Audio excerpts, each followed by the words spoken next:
Do you have a bunch of cash burning a hole in your pocket? Are you thinking about building a new gaming PC but don't know what parts to buy? Well, take a quick breather and let me give you my recommendations for the best PC builds right now.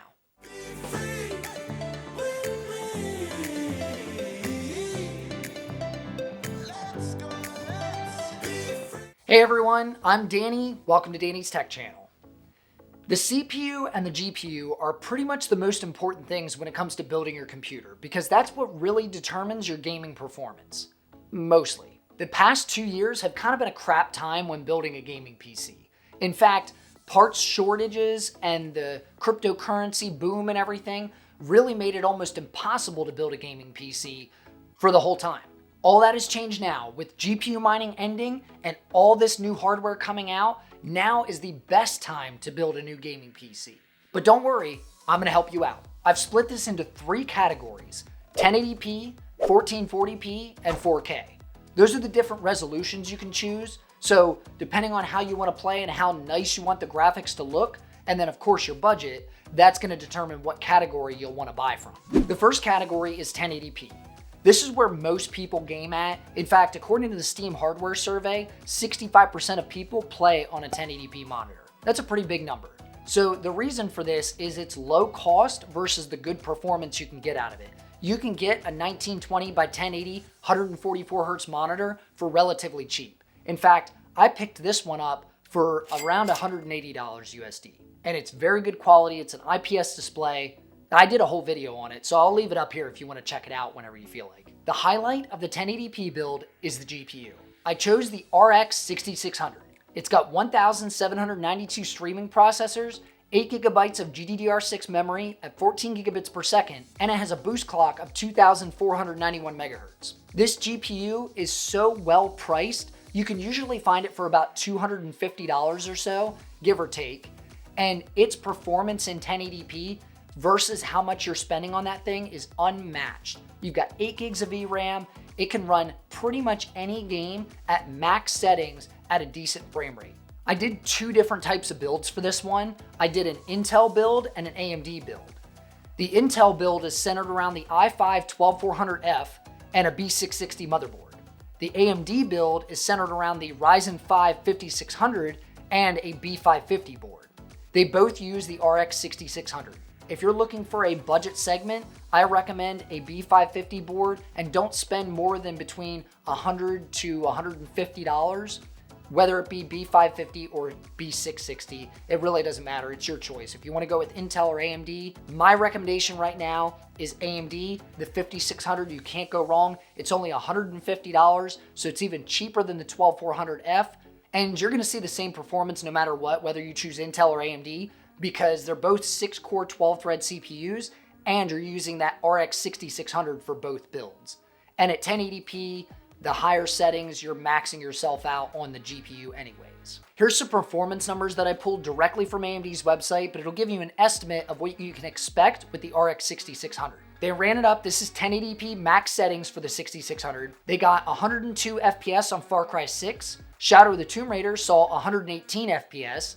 Apex Legends saw 153, Fortnite sees 111, and Valorant can run 452 FPS. 452 on a $250 graphics card.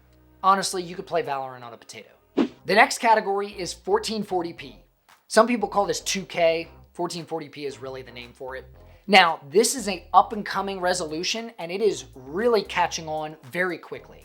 If you look at the Steam hardware survey, it's up to 10.92% of the player base using 1440p. So it is quickly becoming the standard when it comes to resolutions for gaming or anything. The reason for this resolution and the reason it's so widely adopted now is because you're kind of in the middle ground. You're not quite at 4K, so you don't need that high-end hardware, but you're getting better than 1080p, so you get that better picture quality and everything. You do require a little bit better hardware, and I'm gonna show you that right now. The CPU side is exactly the same thing. I recommend the R5 5600 or the Intel 12400F because you can't go wrong with those CPUs, and when you're talking about 1440p, the bottleneck is the GPU at this point. So the only thing you need to upgrade is the GPU. And the graphics card I recommend is the RX 6700 XT. It has 2,560 streaming processors, 12 gigabytes of GDDR6 memory at 16 gigabits per second, and it has a boost clock of 2,581 megahertz. Luckily, AMD has this thing all set up for me over on their website because they did the 6700 XT in 1440p testing. So if you take a look at this, it's 1440p max settings. They ran Call of Duty Vanguard at 104 FPS, F1 2021 at 148 FPS, Far Cry 6 at 98 FPS, and Fortnite at 108 FPS.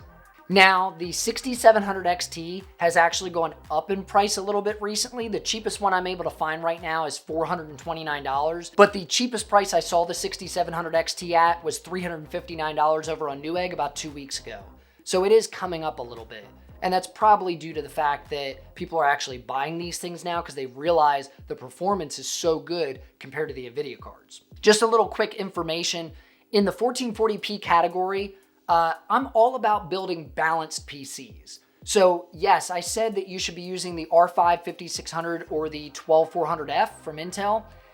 You could, and that's what I recommend to get the best cost for the best performance. But when you're building a PC, I'm all about like adding up the components.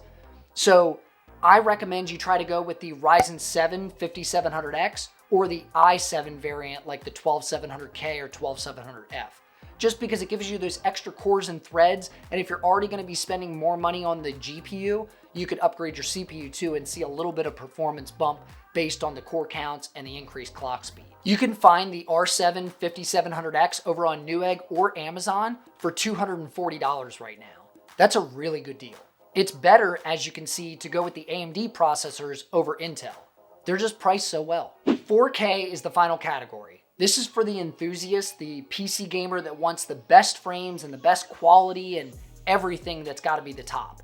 Only about 2.5% of people that game on Steam use a 4K display. So that's kind of a minuscule amount compared to 1080p and 1440p.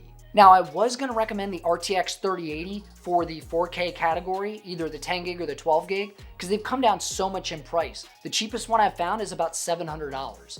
However, the RX 6900 XT is incredible value. You can pick this thing up for $699 USD. So cheaper than a 3080, and it performs better at 4K resolution. You can pick that up over on Newegg, by the way, and I'll leave an affiliate link below if you want one. Once again, AMD has thrown out these awesome FPS numbers to help us out. For the 6900 XT in 4K on max settings, you're looking at 96 FPS for Call of Duty Vanguard, 90 FPS for Far Cry 6, 158 for Apex Legends, and 94 for Fortnite.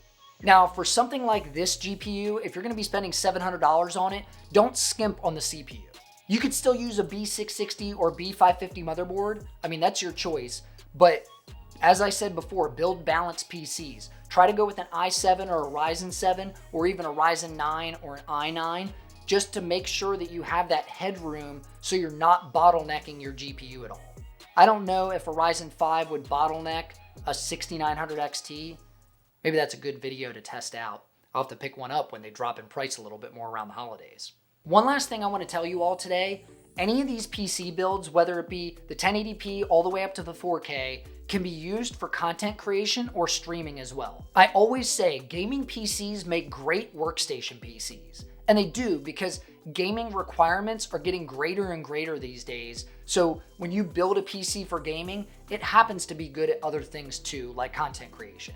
Now, if you're looking to stream or record your gameplay, like if you're a gamer and you want to show off, that awesome shot and stuff, you're going to want to use an NVIDIA graphics card. So I know I recommended the AMD stuff, but NVIDIA has their NV encoder, and it just does way better than AMD's does as far as encoding and recording the video and stuff. In the 1080p category, you're looking at about an RTX 3060. I would shy away from the 3050. The 3060 is your best bet for 1080p.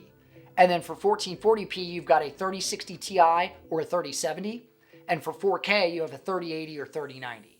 AMD is absolutely killing it with cards like the RX 6600 and RX 6700 XT in the price to performance categories lately, especially compared to NVIDIA. I hope this continues, and I really think it will, with their RDNA 3 based GPUs that'll be coming this fall. In fact, November 3rd is supposed to be the release date. So if you're not already subscribed, make sure you do so below and come back to the channel so you can check out these videos as I make them. And if you want some proof of AMD's price to performance that they've got going on, I did a video of an RX 6600 versus a 3060 and 3050. I'll leave it over here because you might want to check it out after this video. And as I always say, I'm Danny with Danny's Tech Channel, and I'll see you in the next one.